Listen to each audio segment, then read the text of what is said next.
The Norman and Florence Brody Family Foundation is dedicated to exploring topics of national and international importance and is proud to support Policy Watch with Doug Besheroff at the University of Maryland.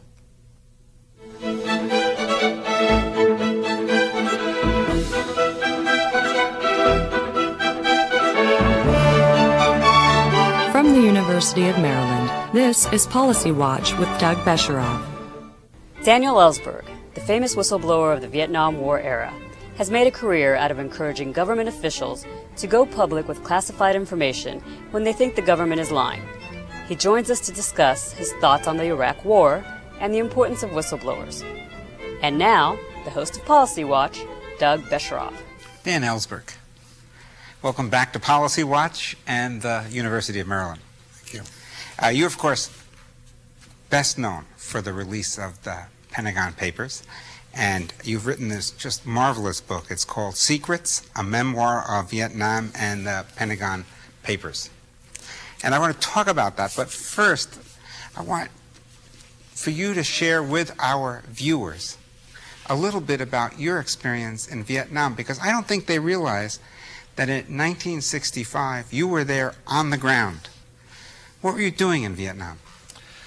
Well, from very shortly after I got to Vietnam, I was a civilian in the State Department working for a group called the Liaison Branch under a former CIA General, Edward Lansdale. It was an interagency group working with Vietnamese politically. But I ended up really evaluating pacification, which they now call counterinsurgency. The pacification was the French term for that in their empire, in Indochina and Algeria and elsewhere. This was with strategic hamlets. Strategic hamlets, but it was actually all the things they're doing now, essentially. Yes. It's pretty much the same. Basically, establishing your control and authority in a basically occupied country. But we were all Cold Warriors. We believed I think we believed the government line, which was as much of an inside line then as outside, that we were fighting off aggression from a different sovereign country, rather than, as the top secret history of the war showed me when I read it in the Pentagon Papers, that we were postponing the reunification or the unification of a country. You go out into the bush and you carry a gun. I used my Marine background, as I say, as a former Marine company commander and battalion operations officer, to accompany troops in the field and to see the war up close. The war, unlike Iraq, was in the countryside. It was not in the cities. That's a significant tactical difference in the two situations. Unlike Iraq, again, you didn't have the suicide bombings in the city. You didn't have attacks in the city except during Tet. 1968, which was after I was there. Why was that? Why weren't there attacks in Saigon? Well, it's an interesting question. They chose not to do that, in part, I think, because actually looking back on it, their support, the communist-led insurgency, was less in the cities, and the police control was more effective than we suspected. We always were waiting for a big uprising in the cities, and so were they in the Tet Offensive, but they didn't have it. Where their strength was in their support was largely in the countryside. Now, in your book, and in Halberstad's book, Saigon, I apologize for saying this, sounds a little bit like a lark. Good restaurants, good bars. It was in many ways a peacetime city with many attractions in various ways. As you say, good food, and you weren't in danger. When you first arrived, nearly everybody, I think, was very apprehensive, grenades being thrown at them. But that didn't happen. Mm-hmm. And gradually you realized that you were really quite safe in the cities, and not only in Saigon, but in the district towns on the whole, and certainly in the province towns. There were 43 provinces. And did that encourage a feeling that this was a war we could win? A lot of people who were there less than a year believed that if only we changed the way we were doing it, we could have a surge. We could win. We could have a surge. Yeah, like that. And certainly airmen like John McCain, who spent most of the time after he was downed in a prison camp. I think it's always retained the notion that a lot of airmen had, that if we'd only bombed more, if we'd let the Air Force loose on all the targets, we could have won. I think he's, with all respect to him, profoundly wrong on that. And that was not believed by many people who had seen the course of the war over a long longer period of time, and not from the disadvantaged position of a communist prison cell. But let me ask you about that, because before all this, one of your claims to fame was studying games theory. And I know you studied in part under Thomas Schelling, who's on our faculty here. And I suppose the question that I came up with as I was reading your book was that from the very beginning, if we were not going to bomb, and I'm not saying we should have, we didn't really have a threat. We didn't have a credible threat. I think Tom once said in a meeting with you, what's your threat strategy? Yeah. Well, that wouldn't have, we had the threat of bombing. In fact, we were bombing. And we were even threatening, especially under Nixon. Before, but under Johnson, we weren't. Under Johnson, we were in fact bombing. We always had the tacit threat that we would bomb targets not yet bombed. Hanoi had not yet been bombed significantly until Nixon. Haiphong had quite a bit, and some of the other cities. But we had not, for example, bombed targets, transportation targets near to the Chinese border. Johnson was very concerned about not bringing the Chinese in. So the airmen could always hope that he would at last relent and let them hit them. But as far as the North Vietnamese were concerned, they had to expect the real possibility of a major further escalation in the war. Something, by the way, I think that most Americans, including anti-war people, never really appreciated. Under Johnson in particular, the Joint Chiefs were always pressing for a very large escalation in the war. And for all the bombing we did do, and we ended up dropping under Nixon and Kissinger almost 4 times the tonnage of World War II. And yet we could have done it in a way that was very much more injurious, fatal to human lives. We could have gone after. We could have killed millions more than we did. The dams, we could have. Yes, hit the dams for flooding and famine, and we could have firebombed the cities. Actually, we didn't do that, as in Korea or World War II. And why that didn't happen is another matter. But the military was generally favorable to that happening. I believe that McNamara, from a year into the war, from about early '66. I would say thinks of himself as having mainly been occupied in keeping the Joint Chiefs from leveling North Vietnam and bringing in the Chinese and possibly using nuclear weapons against the Chinese. I also think he's right about that. And third, I think he was right to do it. In other words, those who feel that he held them back from doing that are right. I think if they believe that would have won the war, as McCain still does, it's very wrong, and I backed that at the time. Of course, McNamara had been crucial in getting us in to that point, and so he bears a whipsawed responsibility there for keeping a lid on it once we got in. But you were asking earlier, though, about Saigon, and I was saying that an airman, or we would often be in a hotel in Saigon, saying going down to lunch or to breakfast, and in the elevator with you would be advisors going out to advise Vietnamese troops with machine guns on their back, covered with ammunition, grenades, or an airman with his various escape equipment, grenades and pistols and all that, in the elevator with you, and they'd go off to work. It has an unreal quality. That was unreal, and romantic in its way. In other words, it gave the people there a sense that they were in an exotic, somewhat dangerous environment. They brushed up against danger to some extent, and a lot of them got quite addicted to it. By 1967, 1968, you and many people have decided this war has to end. Yes, I would say I was there 2 years, and I would have been longer, but I got hepatitis and came back. But the people who stayed, I think, more than 1 year, generally understood we're not going to change in a way that will help us win, even if they thought there was such a way. So I want you to recount your conversations, the meetings with Hubert Humphrey and Bobby Kennedy. Because by 1968, Humphrey's running for president. Bobby Kennedy was running for president before he was gunned down. You met with Kennedy, Bobby Kennedy. Yeah. Just 2 days before he was shot? I think I saw him on Friday. I think he was shot on Monday. And actually, you describe in a very chilling way in your book visiting him in the hotel and getting to him with no security between the front door and him. Yes, he had eschewed Secret Service protection because he believed or knew that this, from his own experience, that the Secret Service would tell the president all of his visitors, all of his phone calls. I'm sure he knew because he had been Attorney General. He had been Attorney General. So he did not want Secret Service protection. And he also did not feel at that time that the Los Angeles Police Department was sympathetic to him, and he didn't have that. He had only his private security, which proved not to be adequate, whether the other would have made a difference. Well, it is said that Benazir Bhutto turned down some of the forms for the same reasons. Yeah, exactly.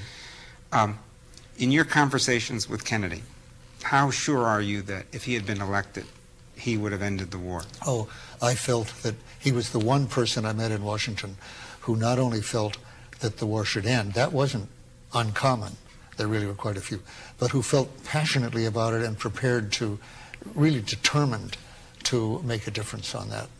And it gave me a very strong sense of loyalty to him in those final months of his life. I saw quite a bit of him during that.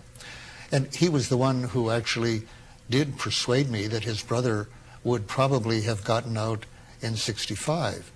I think you're referring to a meeting when you say I had this talk with him on my second meeting actually with him, where I asked him why had Kennedy sent only advisors, but had not gotten out, and on the other hand had not done what the Joint Chiefs felt he had to do, which was to send combat troops. So he was telling me that he said my brother was determined not to send combat troops, and that he felt that he would. I said, well, was he prepared to lose Saigon? And he said, to the communists, and he said, we would have fuzzed it up. We would have had an international conference, as in the case of Laos or Geneva, and gotten recommendations that we should get out, and we would have followed those and so forth.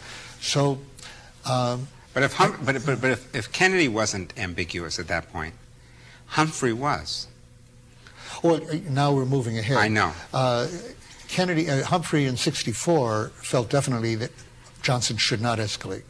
For that, he was kept out of Johnson's meetings for almost a year, even though he was a statutory member of the NSC. They would fail to tell him when there was an NSC meeting. And after being in Siberia or the doghouse for about 10 months, he buckled under, and became a loyal supporter of the war in public, but and more or less in private. In private too. You describe in private. In '68, when I was talking to him, and he actually offered me a job to work for him on Vietnam matters, but I was, in my own heart, thinking of working for Kennedy at that point. In fact, he renewed that, occurs to me, after Kennedy died. But I wanted to be free to advise various Kennedys. I was recognized as somebody who had been all over Vietnam and knew the situation there and had worked on these matters in Pentagon, so people were interested in what I had to say. Humphrey specifically was very worried that if he came out for an end to the bombing, which he was being pressed to do by the anti-war movement, two things. One, that the Viet Cong, that the North Vietnamese might launch an offensive despite that and make him look foolish. And I said, well, that's possible. You can't be sure they won't do that. It would seem that was very much against their interests.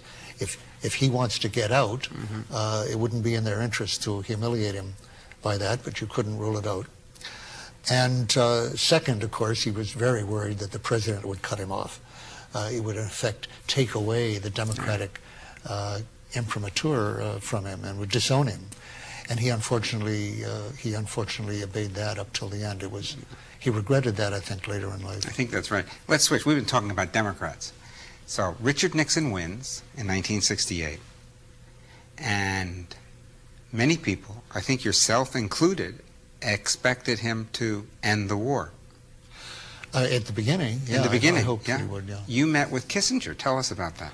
Well, I worked for Kissinger just before the inauguration at the Hotel Pierre on a set of options. This is where the transition meetings were taking place. The transition meeting.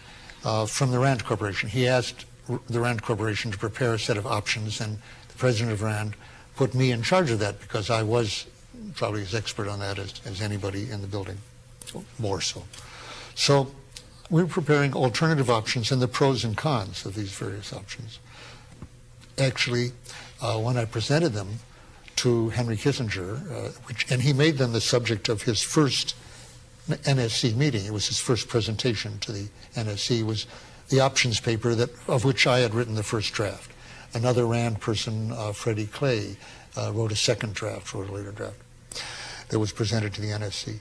But in presenting to them, they did talk, well, actually Tom Schelling, who was an advisor to them and an old friend of mine and a mentor of mine. And a member of our faculty at the University of Maryland. We have to mention that. My thesis advisor, in fact, right. in my PhD thesis, but a long-term friend, raised the question of you don't have a threat strategy in here as an option. And that was embarrassing to me because Tom had taught me the subject of bargaining theory and threat theory, and to be told by my teacher that I had omitted this whole subject was embarrassing. And I said, you're right, it should be there formally. I said, I must say, I don't see how any threat will have any effect. We've been bombing them now for 3 years, and that has had no effect on their position. And I really don't see what else. And Tom also said, you don't have a win strategy there. And I said, well, I don't believe there is a win strategy. You could use nuclear weapons and wipe them all out. I wouldn't call that a victory. But little did you know that Kissinger and Nixon planned a higher threat strategy. Precisely that. We're planning to threaten nuclear weapons. And we're prepared to carry that out if necessary. I didn't guess that. So let's move the conversation, because I'm afraid of... I don't know if Tom knew that, by the way. I don't, from my conversations, I don't think so. But this is 68. Pretty soon on, you find out that the president is going to stick it out in Vietnam. Yeah. When do you first see the Pentagon Papers? You work on them. When are they completed? The Pentagon Papers is a study of the decision-making between 45, and 68, 23 years. It ended in 68 because we mistakenly believed the war was ending. The war was in the process of ending. The negotiations were starting. The president was bowing out of the race. And so they thought, well, this is the end of the war. The war had 7 years to go, of course. And it ended basically with Tet and with the president getting out. We dropped 1.5 million tons of bombs, or as many as we had dropped in all of World War II in Europe by that time. We dropped 4 times that many after the Tet Offensive. So the war was, 1/5. What is it? People lose track of this, but I'm worried about the time. So comes this disillusionment. Comes the Pentagon Papers. Well, the disillusionment is twofold. On the one hand, I'm learning from people in the Pentagon, Mort Halpern specifically, and John Vann in Vietnam, that the president was going to follow in the footsteps of his predecessors, make secret threats, such as we've just described, explicit threats of using nuclear weapons. Johnson had not, on the whole, explicitly threatened nuclear weapons, but the North Vietnamese always worried about that as an escalation, and with good reason. So the threat had always been there. He was going to continue in that course, hoping now that it would succeed for him, although it had not earlier. And was, moreover, I understood from the Pentagon Papers that this secret course, which had been followed unsuccessfully for 4 previous presidents, was not going to be, and now a 5th was going to follow in those terms. And sometime around 1969, you decided... So in 69, having read the Pentagon, the earliest parts, from which I'd concluded that the war had never been legitimate. It had never been justified in American terms, since the first 9 years of it were spent supporting a French effort to reconquer their former colony, an effort that had no legitimacy in American terms. So this is 7,000 pages when we call this the Pentagon Papers. It's not just something that's it's not a little... Well, you needed that to realize that there never had been a good reason. But then there came a time when you decided you wanted to get a copy of this so that you could share it with people outside of the government. Outside the government, outside the executive branch. So outside the Rand Corporation. Tell us a little bit about photocopying. I wanted to give it to the Senate. You tried. They are part of the government, but I didn't have it before. You gave a copy to the chairman of the Senate Foreign Relations Committee, Fulbright, yeah. Fulbright, and he didn't do anything with it. No, he decided that something I've realized now as I look at what's going on right now that I was running into that I didn't fully appreciate then. Why didn't he have the hearings he talked about after his staff looked at what there was? Because it made the Democrats look very bad, even worse than the Republicans. Nixon noticed that right away when they finally did come out. Oh, this hurts the Democrats. This is good. He actually delayed the injunction a day or two, didn't he? So he said, can't we wait another day? What's the rush? Aren't they going to publish another day or two? You do that pretty well, by the way. Well, I've heard the tapes. And he said, now that they're publishing it, now that they're leaking it, we're going to leak out the parts we want about the Diem coup. Right. Now, the plumbers, we always think of the plumbers as, and I want to talk about them before we close, as people designed to stop the leaks. Yeah. But they were also leaking, like they were looking for their things. Their job was to leak information to a large extent, including parts of the Pentagon Papers that had not yet come out, that would look bad on the Democrats. But the point I wanted to make was, when they did come out, Fulbright still didn't hold hearings. That really did disappoint me. Now they're out. And I realized it was for the reason that Hubert Humphrey told Nixon, or Kissinger, I should say. Kissinger reported it to Nixon. He said, no good Democrat could have leaked these papers. And I'd always thought of myself as a Democrat, a good Democrat, but I was not a good Democrat in that sense, namely that I thought that what was good for the party and bad for the country was not the absolute goal here, and that I was willing to see the war end. I wanted to see the war end, even at the cost of making my party, the Democrats, look bad. Now, I have talked to people who say that you're as responsible as anyone for the war ending when it did, but not because of anything in the Pentagon Papers. That would be a true statement. It's not said very often. I say that I don't say how responsible I was. It is the fact that putting out this history did not cause Nixon to change his policy at all. At all. But at all. After all, one of the biggest offensives and expenditures of bombing in the war came a year after the Pentagon Papers in '72. The Hanoi bombing, the Christmas bombing, was 9 months after that. So it didn't change his policy. And I hadn't really counted on its doing so. What worried Nixon was he knew I had documents on his own administration that I hadn't yet put out. The Nixon Papers. And he feared that I had more than I did. Unfortunately, I didn't have what he feared, or I would have put it out. So the plumbers are after you. They're trying to get me to be silent about what I had on Nixon. On Nixon, not on Johnson, not on Kennedy, not on Eisenhower. They liked that all of it. Oh, they liked it all. Yeah. So they're going after you because they're worried about Nixon Papers. This is Kissinger's famous paranoia. Well, it's not really paranoia because it was reasonable to fear that they didn't know how I'd gotten the Pentagon, the material I had on Nixon. They feared there was a mole in the NSC, National Security Council.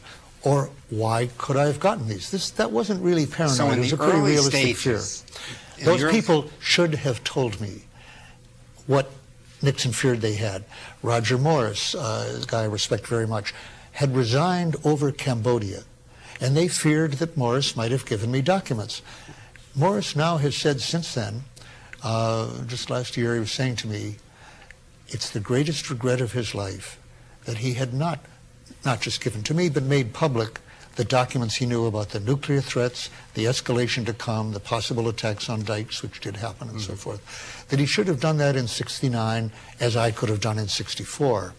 And he said, we should have flung open the safes and screamed bloody murder, because that's exactly what it was. Yeah. But what happened instead, I understand, and that's exactly right, but I want to get the story out here. But he didn't tell me, and as a result, Nixon felt he had to take criminal methods to keep me quiet. To keep you quiet. And it's those criminal methods against that brought you him down. that bring him down, because they trigger Watergate, they trigger the whole thing, and his cover-up is an attempt to cover up what they were doing with you. You write, I don't know, I think it's still an open question, but you write, you think that Nixon was never really, we have not yet established that Nixon was connected with the Watergate before. So it was this. And so his criminal liability was very largely what he'd done against me in particular, because that had been ordered in the Oval Office and there were a number of witnesses, and some of it was on the tapes. So that he had to worry about. We haven't, the witnesses to his other actions kept their mouths shut. Mitchell, G. Gordon Liddy, others. But in this case, and without being paid particularly, Howard Hunt, with what he'd done against me, did have to be paid. And that was a new obstruction of justice, and that brought him down. There was no guarantee that Nixon would be brought to accountability by all these things, but our democracy did work in this case. It worked, and one man standing out made a difference. It made a difference, and that's what I try to persuade people. The risks of telling secrets that are wrongly kept and that your boss doesn't want told, the personal risks are great. Daniel Ellsberg, thank you for gracing us with your presence. Oh, thank you. Thank you very much.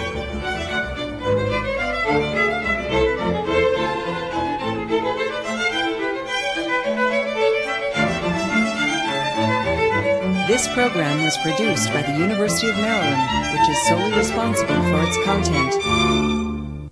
The Norman and Florence Brody Family Foundation is dedicated to exploring topics of national and international importance, and is proud to support Policy Watch with Doug Besheroff at the University of Maryland.